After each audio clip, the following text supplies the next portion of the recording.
Et bonsoir tout le monde. C'est en direct pour la seconde session sur Ironsworn. J'ai pas mis une... Je vais mettre une petite ambiance de fond, un petit camp. J'espère que vous allez bien. Bonsoir, j'espère. Bonsoir Weeping Jay. Ravi de vous voir ici. Et alors j'espère, merci à toi encore pour l'illustration de Sadia là, qu'on voit à côté de la fiche de personnage intégrée au board. Super, superbe. Donc, dites-moi si j'ai mis peut-être un peu trop de gain sur le micro de ma voix, c'est peut-être un peu trop fort, je vais en enlever. Hop. Voilà, ce sera peut-être mieux.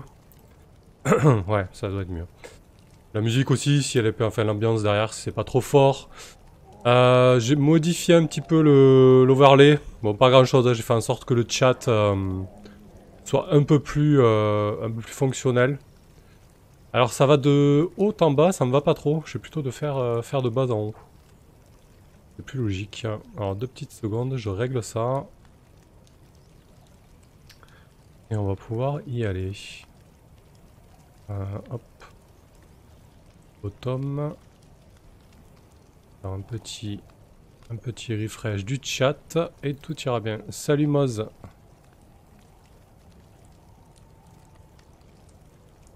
Voilà. Bon, je sais pas si ça change grand chose, mais quoi qu'il en soit, c'est fait.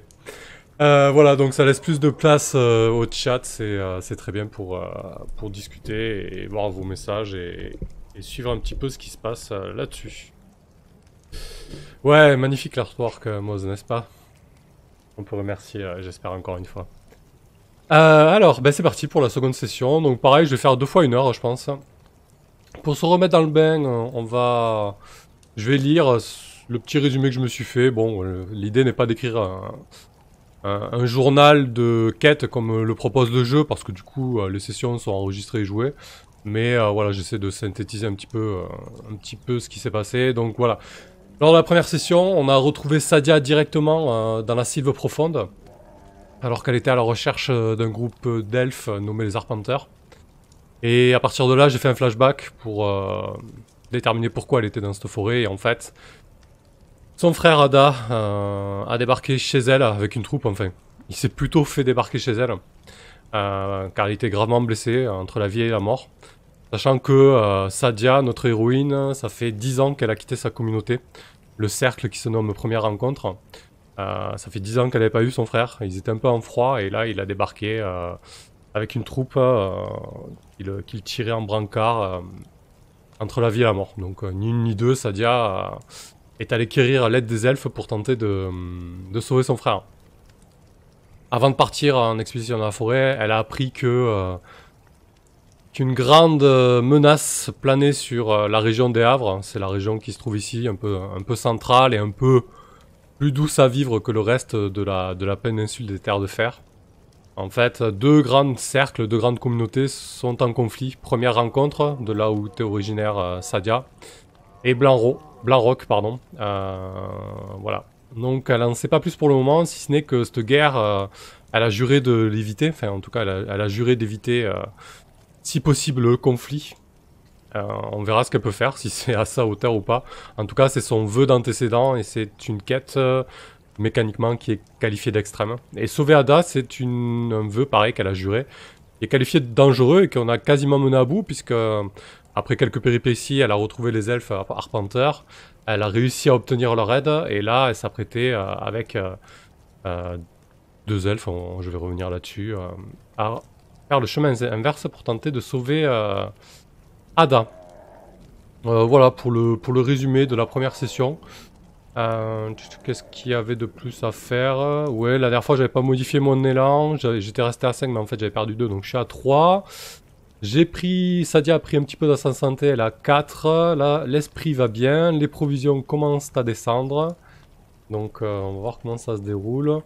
Elle est toujours accompagnée de sa corneille Friga, tout va bien de ce côté-là. Voilà, petit check là-dessus. Ouais, il y a quelque chose que j'ai pas déterminé lors de la session précédente, c'est Blanc-Roc. Pourquoi je dis Blanc-Roc? Blanc-Roc à chaque fois, bref. Pourquoi Blanc-Roc en fait? Je crois qu'il y a un oracle pour ça. J'avais bien envie de l'établir là-dessus. Et je vais aussi tirer le nom du guérisseur elfe. Parce qu'on sait que Sadia est accompagné par Ereshki, un des sages de la communauté elfe. Mais forcément, il y a le guérisseur qui l'accompagne. Donc je vais juste tirer son nom sur la table de l'oracle. On va aller faire un petit tour chez l'oracle. On a, je crois qu'il y a quelque chose pour les villages. Un nom de village, troupe de village.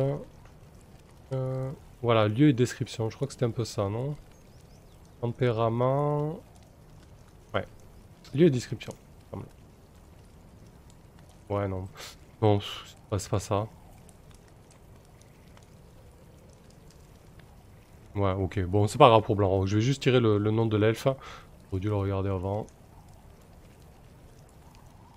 Hop. Donc, non elfique. Donc, le guérisseur, on va l'appeler Utamara. Donc voilà, on retrouve Sadia, Utamara et Ereshki chez les arpenteurs. Alors que les arpenteurs, comme on l'a vu plus tôt, étaient en train de lever le camp. On a appris qu'ils avaient leur rivière tutélaire, j'ai envie de dire, qui se nomme Geveza, qui est en proie à une corruption, à une pollution en fait. Et du coup, ça oblige les arpenteurs qui vivent normalement en amont et en aval de cette rivière de changer de lieu, ce qui va perturber fortement leur fonctionnement communautaire et leur cycle de vie. Et du coup, Sadia, en contrepartie de soigner, en contrepartie d'avoir obtenu les soins d'Ada, a juré de retrouver la source de la corruption. Donc c'est le troisième vœu qui est ici là. Trouver la source de la corruption de la rivière Gezera. Donc ça, on verra quand est-ce que ça produira, je sais pas trop. Mais en tout cas, c'est une quête qui est redoutable. Donc on verra bien. Donc c'est pas Blanc-Roc, on s'en fout de ça. Hop, là, je le vire, voilà. Je vais peut-être me faire un post-it avec les PNJ quand même. On me rend compte que je ne l'ai pas fait. On a Ereshki. Et on a Utamara. Le guérisseur. Et Ereshki, le sage. Ok. Donc, je disais qu'on retrouve Sadia au camp des arpenteurs. Les arpenteurs sont en train de plier bagages. Bonsoir Netseb. Les arpenteurs sont en train de plier bagages et Ereshki et Utamara sont en train de préparer le trajet retour. Et surtout, Sadia ne cesse de coller au basque d'Ereshki. Elle se demande quand est-ce que Utamara aura fini de préparer ses affaires. L'herboriste elfe qui est en train de réunir des décoctions, des herbes, des champignons, des fioles, tout un tas d'ustensiles d'apothicaire, de guérisseur. Prend un petit peu son temps, ce qui stresse Sadia et ce qui l'agace un petit peu. Elle ronge son frein parce qu'elle sait qu'elle peut pas se permettre de froisser, froisser les elfes. Elle a besoin d'eux, particulièrement Utamara et Ereshki. Donc elle prend son mal à la patience et au bout de quasiment une petite heure, Ereshki annonce à Sadia que Utamara est prêt et qu'ils vont pouvoir prendre la route. Utamara est comme à peu près tous les autres elfes, si ce n'est que... bon, j'ai décrit les elfes précédemment, ils ont une peau végétale en fait. Ils ont des feuilles sur eux, ils ont des nervures, on dirait vraiment qu'ils sont constitués de feuilles. Utamara, lui, je veux dire qu'il a un feuillage presque automnal, il a des tons orangés, marron, beige. Alors Sadia a cru comprendre que c'était un signe de vieillesse chez les elfes. Alors vieillesse chez les elfes, est-ce que ça représente plusieurs siècles? Très certainement. Et il porte en fait le visage d'un animal. On va dire quel mammifère forestier est plutôt intelligent. On va pas mettre des primates parce qu'il n'y en a pas dans ces contrées-là. Ouais, peut-être un renard, tiens. Il porte un masque. Alors, tous les elfes ont une espèce de masque de bois. Et Utamara, lui, a le masque d'un vieux renard avec des gravures sur son masque de bois très stylisé. Des traits sûrement très appuyés pour montrer un petit peu l'âge de la bête, je dirais. Et donc, Ereshki, avec son masque de cervidé et ses andouillés, se plante à côté de Sadia avec Utamara et son apparence de renard, entre guillemets, via son masque.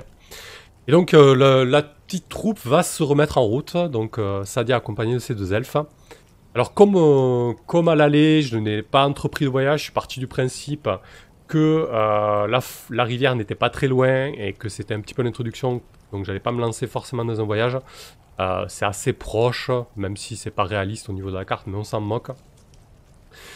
Donc je vais plutôt faire comme à l'aller, je vais plutôt défier le danger en fait. Défier le danger, c'est Dungeon World, je vais faire face au danger. Parce que là, l'idée, ça va être une course contre la montre. Concrètement, Sadia a perdu du temps pour trouver les elfes, ça s'est pas passé comme prévu. Là, elle a perdu du temps pour obtenir l'aide des elfes. Elle a perdu du temps pour attendre que Utamara soit prêt pour venir l'aider. Et désormais, il y a le trajet retour, qui est long et périlleux. Surtout qu'on n'a pas trop géré la chronologie, mais j'imagine qu'on est en fin de journée. La nuit devrait pas tarder à se coucher. Donc ça va être très très dangereux, même si elle est accompagnée de deux elfes. J'espère, j'adore les elfes dans ce monde carrément, ouais, je les trouve très classe aussi. Je me régale à les décrire. Et donc ça va être très dangereux. Alors l'idée, c'est que ça va être dangereux, mais il va surtout falloir jouer sur l'endurance, parce que les elfes, on va pas se mentir, ils ont beaucoup plus la patate que Sadia à l'heure qu'il est. Sadia, elle a passé une sale journée, elle a dû combattre un petit peu, elle a dû trouver sa route. Bonsoir Tibbs, ravi de te voir ici. Elle a dû trouver sa route, donc je vais jouer ça sur l'endurance en fait. L'idée va être de pouvoir tenir la distance pour essayer de jouer contre la montre, vraiment essayer d'arriver à temps pour sauver Ada. Et on va voir ce qui se passe. Donc, lorsque vous tentez quelque chose de risqué, visualisez votre action et faites un jet. Si vous agissez en agissant agressivement ou en défendant brutalement ou en testant votre force et votre endurance, là concrètement elle va tester son endurance, c'est-à-dire on va voir si elle tient la route sur cette action-là. Pardon. Faites un jet plus faire. Allez, premier jet de la soirée, c'est parti. Je rappelle pas les règles, mais en gros je vais décrire le résultat. Je vais afficher la petite piste de dés. Oh oh là là, ça commence bien. Alors, juste pour resituer le contexte, le D6, c'est mon dé d'action, auquel je rajoute ma caractéristique de cœur, qui est de 2. J'ai pas d'autres bonus a priori. Les traits de Sadia là ne s'appliquent pas, la corneille, le porte-bouclier ou l'augure. Donc j'ai fait 6 avec mon dé d'action, et je suis censé faire plus que les dés de défi, c'est-à-dire les 2 dés 10. Et là j'ai fait 10 sur les 2 dés. Donc c'est une catastrophe, mes chers amis. Et non, c'est une catastrophe. Alors, la dernière fois, j'ai oublié que si on fait un double sur les dés de défi, il y a quelque chose en plus. Une surprise. Alors, si c'est un échec, c'est bien évidemment une complication néfaste. Si c'était une réussite, ça aurait pu être quelque chose de cool. Un bonus, quoi. Un deuxième effet qui se cool, je dirais. Mais là, c'est un échec, c'est un bel échec. J'ai fait un double 10. Donc je vais aller voir l'échec sur faire face au danger. Et en plus de ça, il va y avoir une complication supplémentaire. Ok, sur un échec, vous échouez. Vos progrès sont minés par un rebondissement dramatique ou coûteux. Vous devez en payer le prix. On va aller voir en payer le prix, puisque lorsque dans une manœuvre, lorsque vous avez une autre manœuvre en italique, enfin quelque chose en italique, ça veut dire que vous devez aller voir l'action qui s'y réfère. Donc là, payez le prix.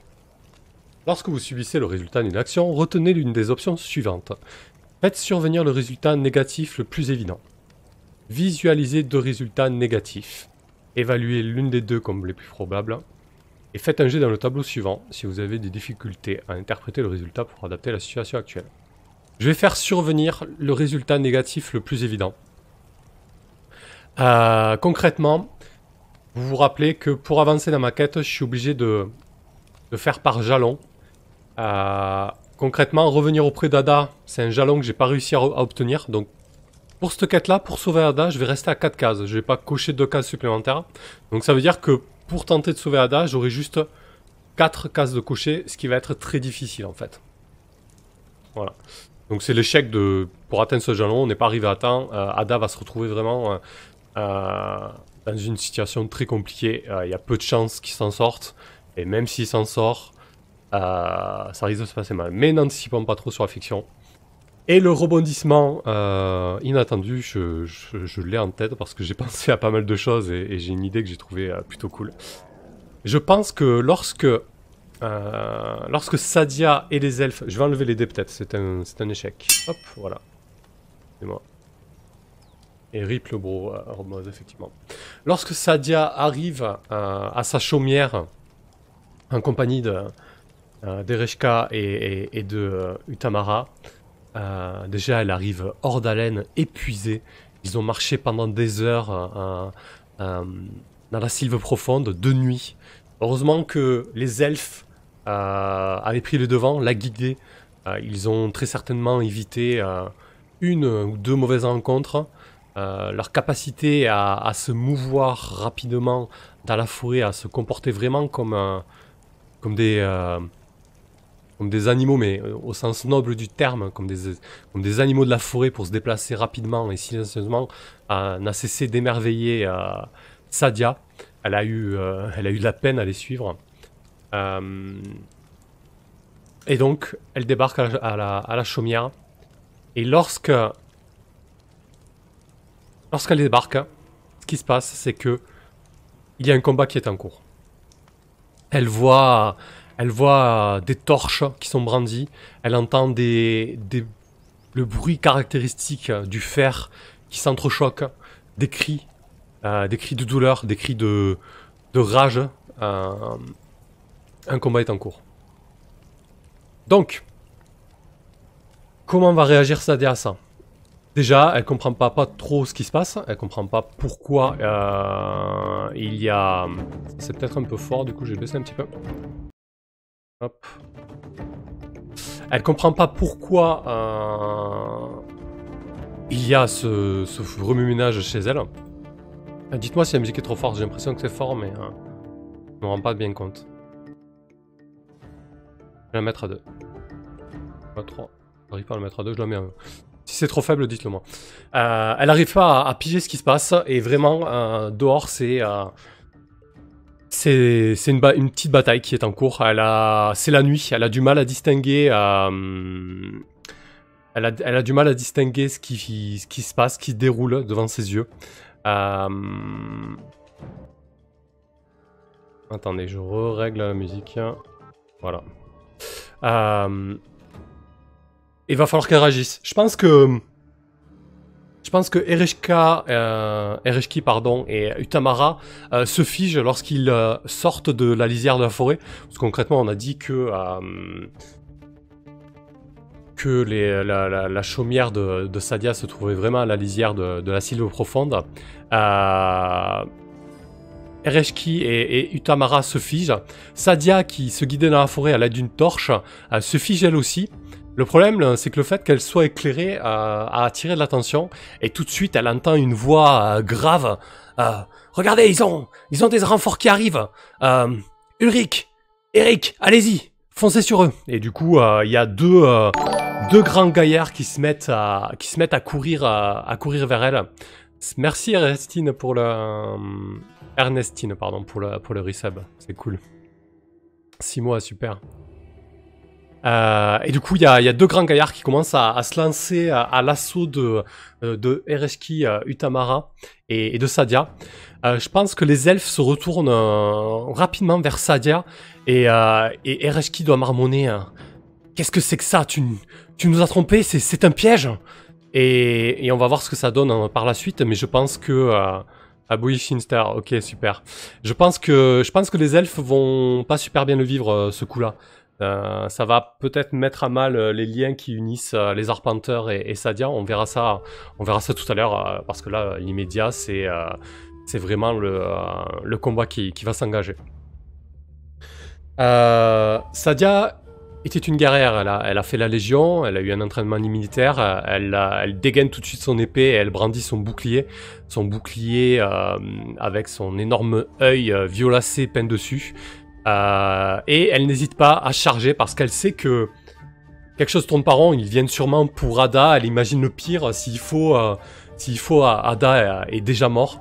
Donc je pense qu'elle va se jeter dans la mêlée sans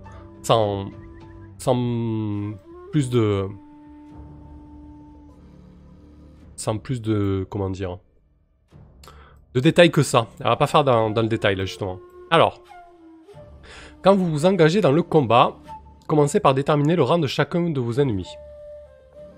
Alors, c'est un combat de groupe. Normalement, il y a des règles un peu particulières. Mais ce que je vais faire, pour ma part, vu que les forces sont à peu près équilibrées, il y a quand même les deux elfes, il y a les personnes qui ont accompagné Ada, et même s'il y a une belle troupe en face, je vais faire comme si Sadia menait un combat individuel avec un ennemi dangereux, parce que ça reste des humains, des guerriers comme elle, des terres de fer. Donc on va aller chercher une petite piste de progression. Hop, voilà. On va se noter ça. Les combattants mystérieux, parce que pour l'instant, on sait pas trop qui c'est. On va le découvrir. Et ils sont donc dangereux. Voilà. Donc, j'ai déterminé le rang de mes ennemis. Puis faites un jet pour déterminer qui prend le contrôle. Si vous êtes face à votre ennemi, faites un jet avec cœur. Si vous glissez dans le dos ou en embuscade, c'est pas le cas. Là, je fais vraiment face à mon ennemi. Sadia, il va frontalement. Donc, ça va être un jet sur cœur. Sadia a 2 en cœur. C'est parti. En espérant avoir un peu plus de chance quand même. C'est un 6. Plus 2, ça fait 8. C'est un coup fort. Voilà, qui est très très bien pour engager le combat. Alors, sur un coup fort, vous gagnez plus de élan et vous avez l'initiative. Parfait. C'est quelque chose qui me convient parfaitement. Donc je gagne 2 élans, donc je passe à plus 5. Ça aussi, ça pourra m'aider pour la suite. Alors j'ai l'initiative, eh ben, je vais frapper, parce que du coup, quand on est en combat, je pourrais même plus faire le move bataillé.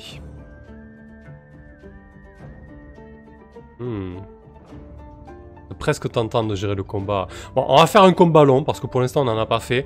Mais si ça se reproduit, je suis plutôt partisan du move bataillé, où ça permet de gérer un combat en un seul jet, quasiment. J'aime pas trop les combats à rallonge.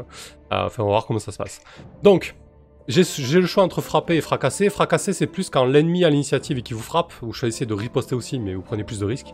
Mais là, c'est moi qui ai l'initiative. Donc en fait, Sadia, ce qu'elle va faire, bouclier à la main, épée au clair, elle va charger les deux hommes, les deux combattants. Donc les deux arrivent de front. Elle va tenter de se protéger de celui à sa gauche avec ce bouclier, pendant qu'elle va mettre un énorme coup de taille avec son épée courte sur celui à sa droite. Donc lorsque vous avez l'initiative, que vous attaquez au corps à corps, faites un G plus fer. Sadia a 2 en fer. Parti. Donc 4 et 2, 6. Double 5. Mais 4 et 2, ça fait 6. Je bats les 2, 5. Donc c'est un coup fort. Et en plus de ça, j'ai quelque chose de bénéfique. On va aller voir ça dans les règles. Égalité sur coup fort. L'égalité représente un rebondissement dans nos récits, quelque chose d'intéressant ou une nouvelle opportunité. Tac. Donc coup fort. Parfait. Avec un rebondissement intéressant en plus. Je vais gérer les dégâts et après on verra ce qui se passe pour ce coup fort et ce rebondissement. Donc sur un coup fort, infligez plus un dégât. Vous conservez l'initiative.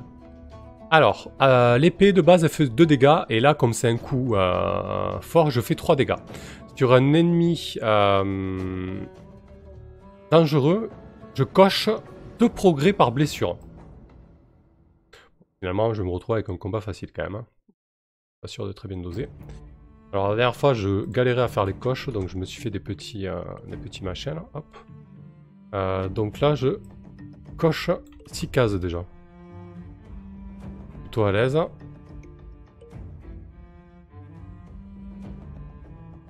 Ok. Mais je pense que ça va pas être le plus intéressant, hein, de toute manière. Je pense que Sadia, du coup, elle... son coup de taille éventre littéralement celui qu'on a nommé rapidement Eric. L'autre, elle a valdingué avec son bouclier, il mord la poussière.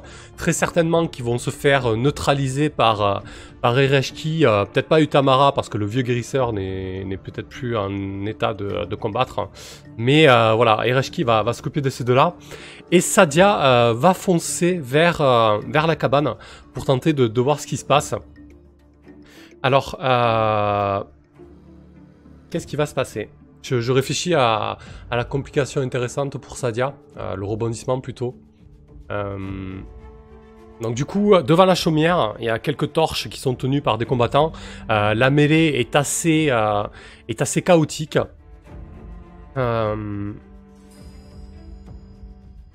Mais Sadia a pu reconnaître... Ouais, je sais pas si c'est intéressant ça.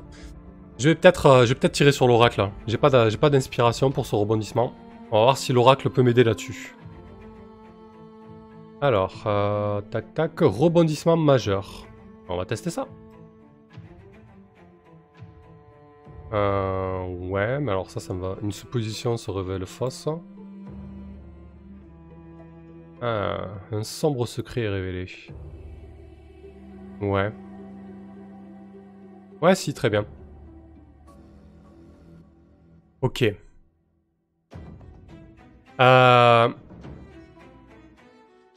Du coup, ça va aider Sadia dans sa quête, hein, le rebondissement. Je pense que Sadia, fonçant vers la chaumière, reconnaît immédiatement le blason d'un des combattants, d'un des personnages qui essaie de mettre à mal la bande à Ada. En fait, elle le reconnaît car il porte un espèce de bouclier, un bouclier au centre duquel est peint un symbole héraldique. En fait, il représente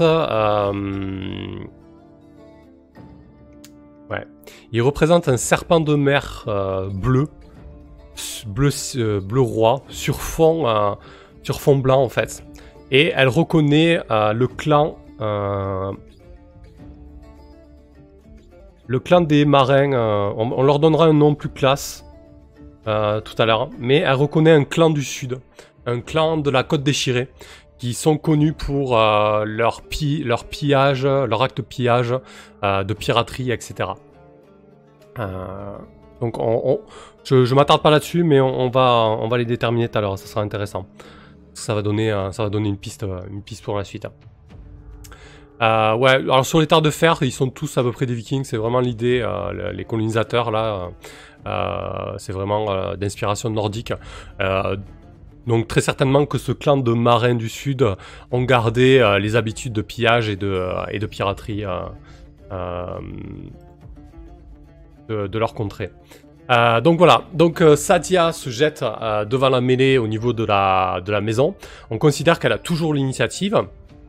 Et elle reconnaît sans difficulté ce blason, car comme tout chef pirate, la discrétion n'est peut-être pas son fort. Et donc elle va à nouveau frapper. Je pense qu'elle va se jeter sur ce qui semble être le chef, celui qui a beuglé les ordres et qui porte le bouclier le plus décoré. Et elle va vraiment bondir. Elle va retrouver des ressources insoupçonnées alors qu'elle est vraiment à cran. Elle va sauter d'un bon prest et elle va tenter de lui enfoncer sa lame au niveau du cou, au niveau de la clavicule. Et du coup, lorsque vous avez l'initiative et que vous attaquez au corps à corps, faites un G plus fer, c'est reparti pour un tour.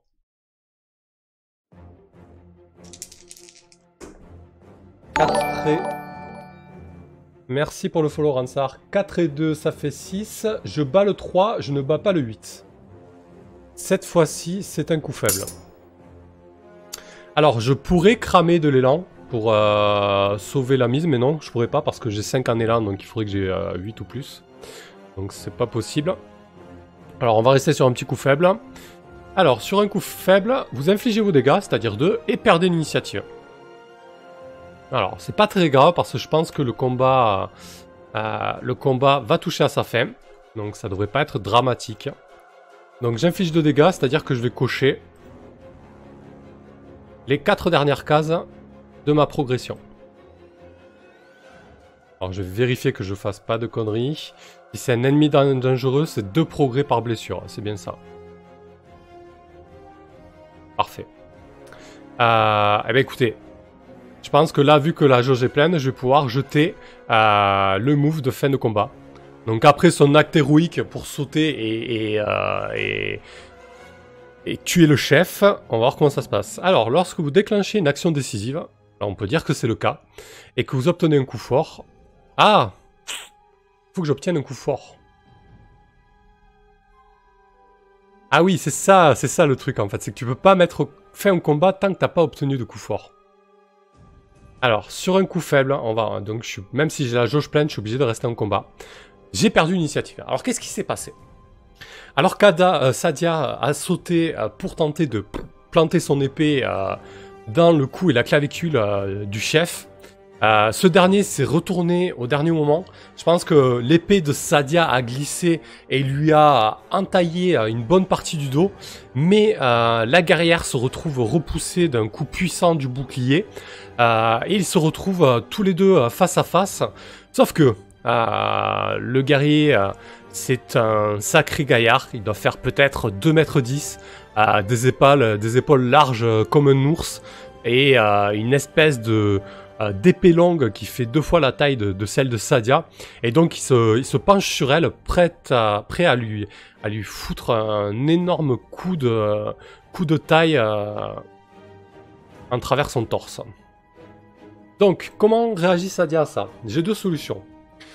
Soit je fais fracasser, et à ce moment-là, je le tape aussi, mais je prends le risque, c'est beaucoup plus risqué en termes de conséquences. Soit je me défends.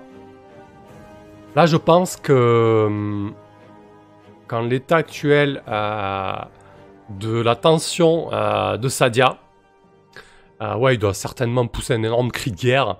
Je pense qu'à l'état actuel de la tension pour Sadia, quoique non, elle est quand même...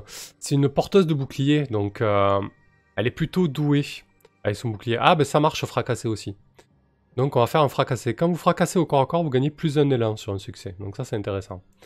Donc, allez, je rembobine. Donc je vais faire fracasser. C'est-à-dire que Sadia va riposter à la tentative du grand coup de taille de ce géant. Elle va tenter de passer sous son allonge, en fait, sous son cou, pour tenter une estoc au niveau de son abdomen. Voyons voir si ça passe. Lorsque votre ennemi a l'initiative, ce qui est le cas, et que vous combattez au corps à corps, faites un G plus sphère. C'est reparti. Et là, ce serait bien que je fasse un coup fort pour que je puisse mettre fin au combat, parce que sinon ça pourrait s'éterniser. Ben non. 2 plus 2, ça fait 4. Donc je bats le 2, mais pas le 6. C'est encore un coup faible. L'élan ne peut pas m'aider parce que je suis toujours à 5.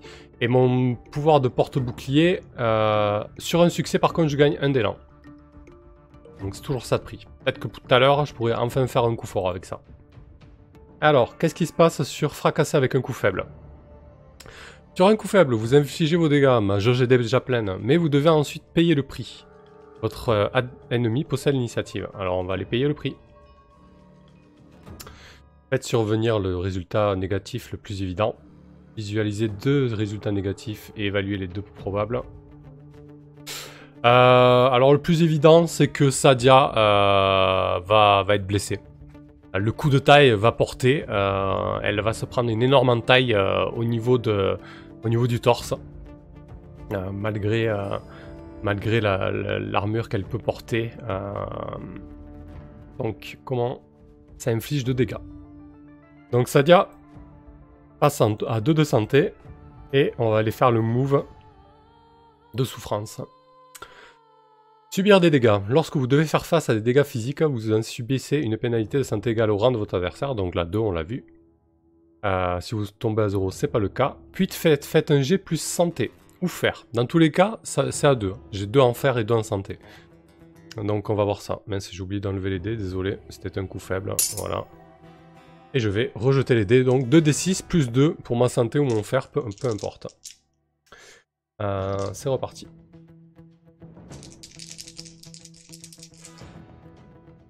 Euh, 4 plus 2, ça fait 6.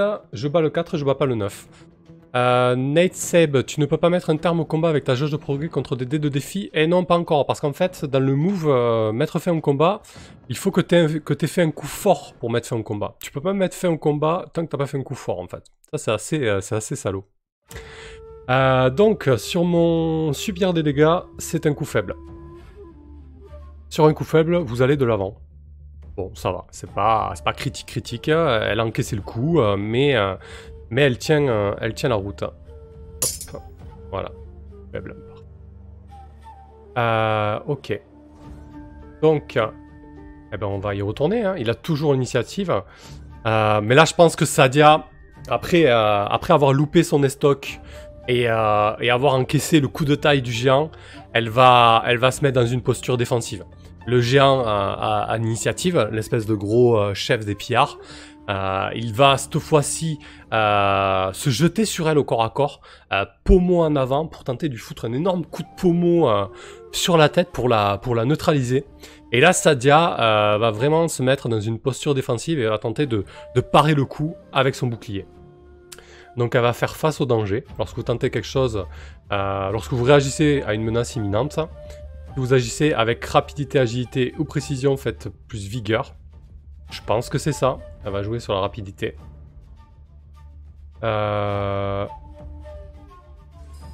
C'est pas son fort là par rapidité, mais je peux pas dire qu'elle agit agressivement ou qu'elle défend brutalement. Défendre brutalement, je vois pas trop... Non, ça colle pas, hein. Elle agit avec rapidité là. Tant pis pour moi. Hein. Elle a qu'un vigueur, hein, Sadia, c'est pas trop son truc. Ça m'avantage pas trop, mais c'est comme ça. Par contre, elle est porte-bouclier, donc quand vous faites face au danger en utilisant votre bouclier pour vous mettre à couvert, vous ajoutez plus 1, donc ça me fait quand même plus 2. C'est pas trop mal. Donc c'est reparti. Faites faire face au danger avec un petit plus 2.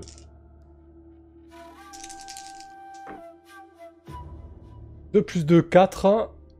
Je bats le 1, mais je ne bats pas le 4. Là, je crois qu'il est temps d'utiliser l'élan pour faire un coup fort. Et pouvoir mettre fin à ce carnage. Alors, utiliser son élan, brûler de l'élan. Vous pouvez annuler le résultat de n'importe quel dé de défi. Donc là, je vais annuler le 4, étant inférieur à la valeur de votre jauge d'élan, et ensuite vous le réinitialisez. Donc c'est bien inférieur à 6, et je le réinitialise à plus 2, puisque pour l'instant, ma valeur de... Pardon, à chaque fois, je vous enlève pas le truc, je suis désolé. Donc c'est un coup fort. Voilà. Donc j'ai remis l'élan à 2. Et j'ai fait un coup fort sur mon faire face au danger. Vous obtenez un succès, bien évidemment. Elle part le coup, donc elle part le coup de pommeau du géant. Et elle gagne un d'élan. Super, pas de prix. Et donc à présent, vu que j'ai fait un coup fort, je vais pouvoir utiliser le move mettre fin au combat. Alors, action de progrès, mettre fin au combat. Lorsque vous déclenchez une action décisive et que vous obtenez un coup fort, vous pouvez résoudre l'ensemble du combat. Si vous le faites, lancez vos dés de défi et comparez-les à votre score de progrès. L'élan ne compte pas pour ce jet. Donc là, j'ai 10 en progrès, puisqu'on a bien vu que j'ai rempli toutes les coches. Bonsoir Anaxagor.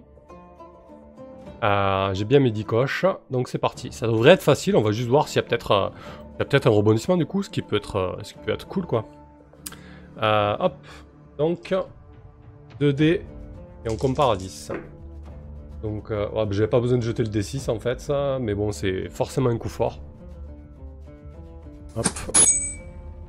Sur un coup fort, cet ennemi n'est plus engagé au combat, il est tué hors d'état de nuire, il fuit ou se rend, selon la situation et vos intentions. Je pense que du coup, vu la fiction, vu ce qu'a pris Sadia, et vu la situation tendue dans laquelle elle se trouvait, je pense que le chef va fuir. C'est beaucoup plus intéressant qu'il fuit. Puisqu'on pourra peut-être le retrouver et ça fera une sorte de petit némésis pour Sadia, pourquoi pas, on verra. Donc il fuit avec un ou deux de ses hommes, il annonce la retraite et c'est la fuite. Ok, donc c'est la fin de cette scène. Je vais juste appeler l'oracle pour essayer de déterminer un peu cette communauté de pillards avant qu'on joue la scène avec Ada, les elfes, etc. Parce que je pense que je vais m'en servir de ces pillards. Alors, qu'est-ce qu'on a dans l'oracle? On va prendre un nom de village du coup. Ou côtière et description, c'est quoi ça? D'accord, donc ça sera un petit port du coup.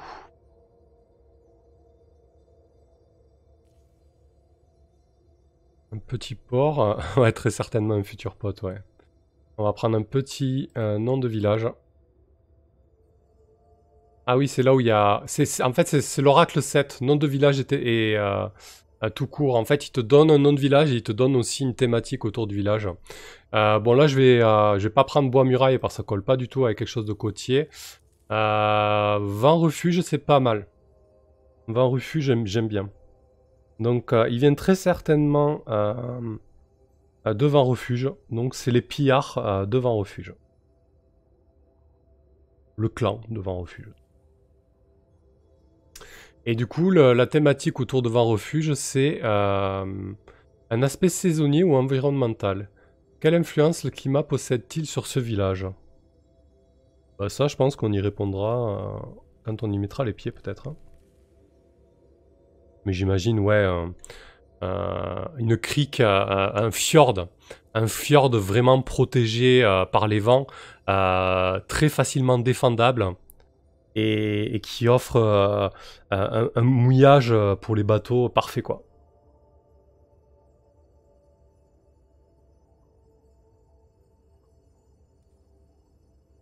Hop.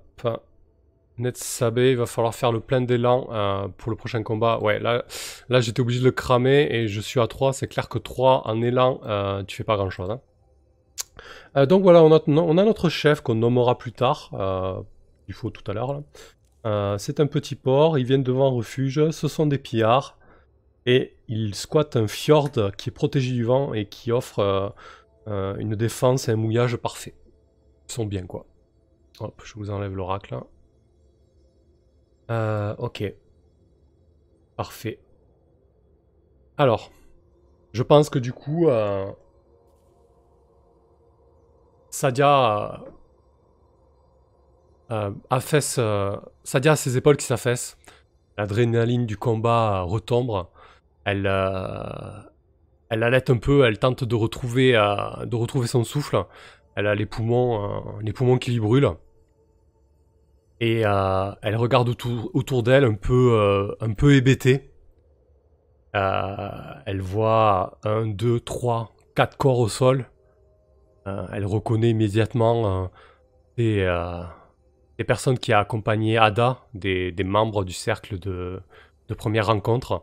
Très certainement des jeunes qui ont la vingtaine et qu'elle a connu enfant. Au sol dans leur propre sang. Il y a aussi 2 autres pillards qui sont morts, sans compter les 2 qu'elle a laissés derrière, entre les mains d'Ereshki. Et à ce moment-là, Ereshki et Utamara s'approchent de Sadia. Difficile de connaître leur expression, de les lire avec leur masque en bois. Avec la lueur de la lune, Sadia doit voir très rapidement le reflet lunaire dans les yeux d'Ereshki. Presque l'impression qu'il a des iris bleus, mais elle n'en est pas certaine.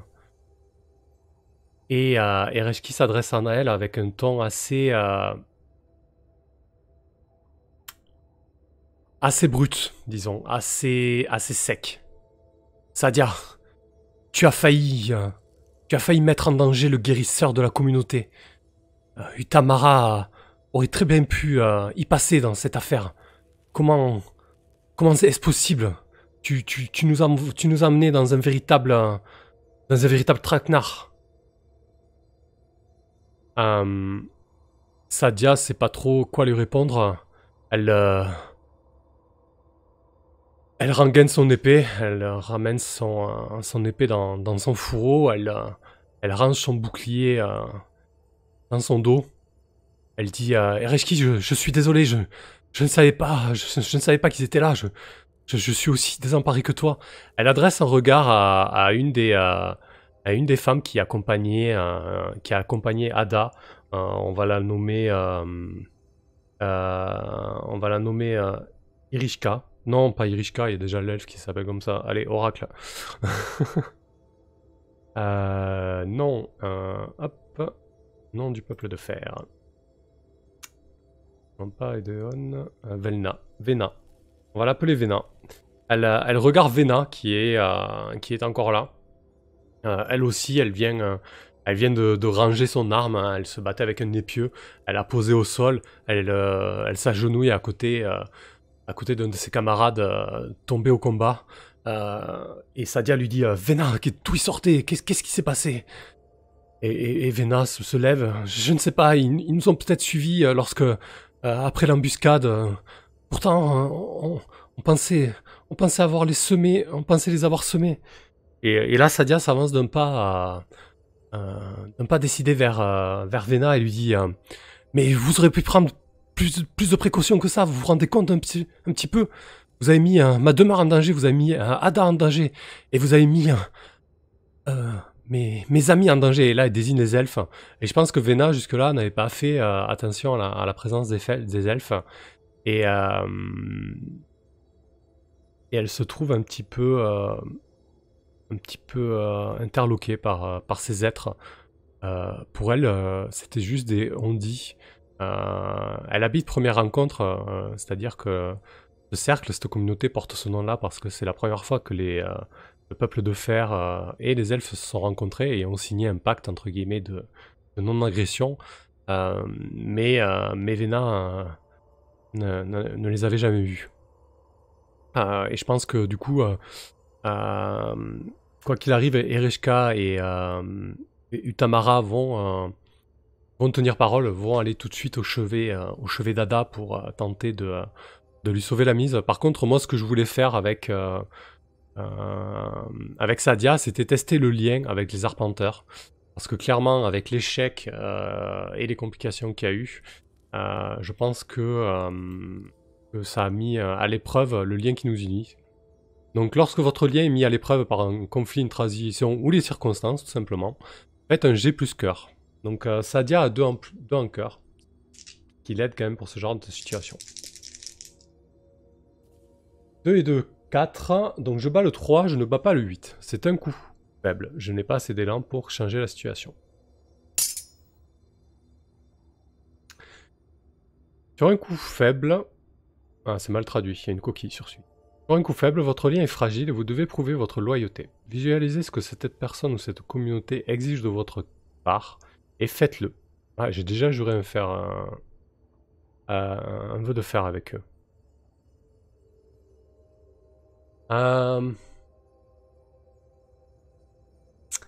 Là, ce qui va se poser pour Sadia, c'est de savoir si elle veut garder le lien avec les arpenteurs. Et je pense que Ereshki, après avoir tenté de soigner Ada, va exiger de Sadia qu'elle s'occupe très rapidement du problème lié à la rivière. Donc là, il y a vraiment un dilemme qui va se poser pour Sadia.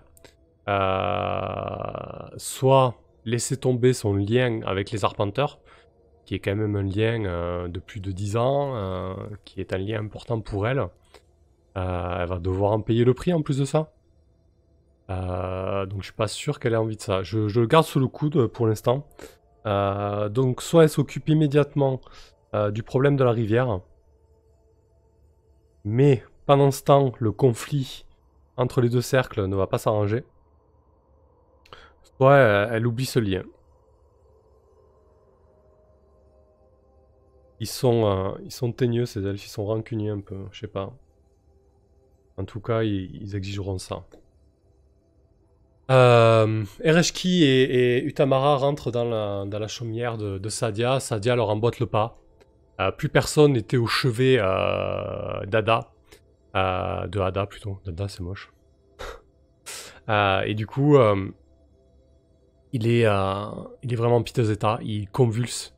La fièvre s'est vraiment emparée de son corps.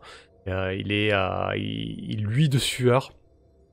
On a l'impression que la température dans la pièce a augmenté rien que par l'effet de son corps.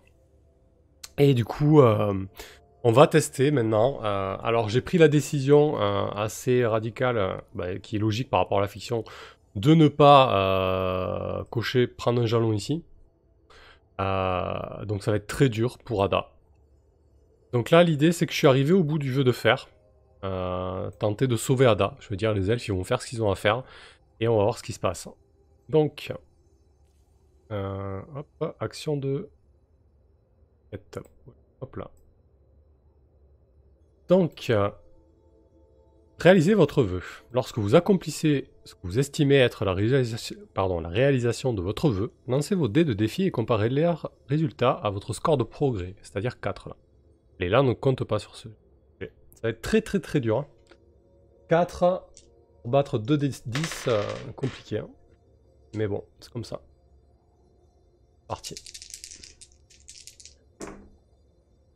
Je jette le D6 à chaque fois, ça sert à rien. Oh là là là là. Alors, c'est 2-5, donc déjà c'est un coup faible, et en plus de ça, il va y avoir une complication.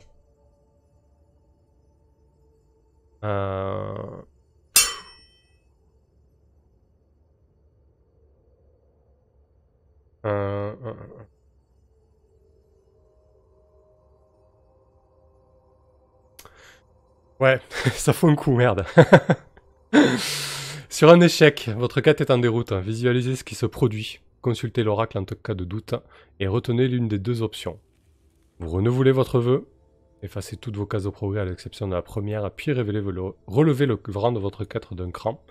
Vous renoncez, vous abandonnez votre vœu.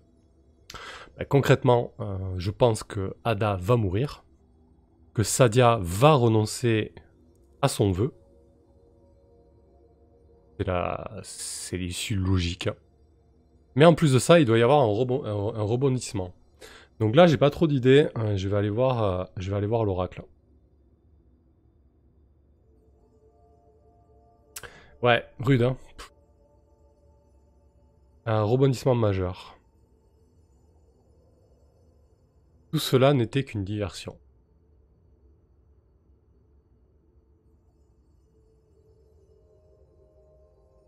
Ok. Tout cela n'était qu'une diversion. Démerde-toi avec ça. Mais j'aime bien.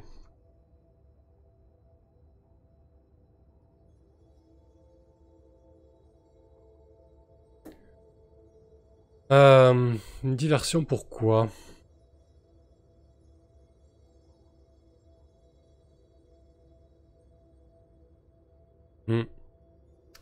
Est-ce que je peux me servir de ça pour dire que c'était une diversion et Ada a été assassinée? Ouais, pourquoi pas. Hein. Ou que ça colle bien avec ce qui a été tiré. Et que surtout, ouais. Ouais. Que Ada a été assassinée alors que personne n'est rentré dans la... Ouais, je sais pas trop. Ouais, c'est intéressant, mais j'ai envie de bien doser la chose. Donc Ada est mort, c'est sûr. J'abandonne mon vœu, c'est certain. Et du coup... Ça n'était qu'une diversion. Ouais.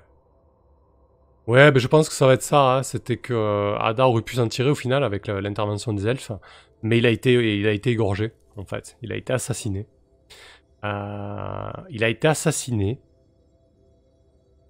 Et du coup, je pense qu'il va manquer quelqu'un du groupe de Ada.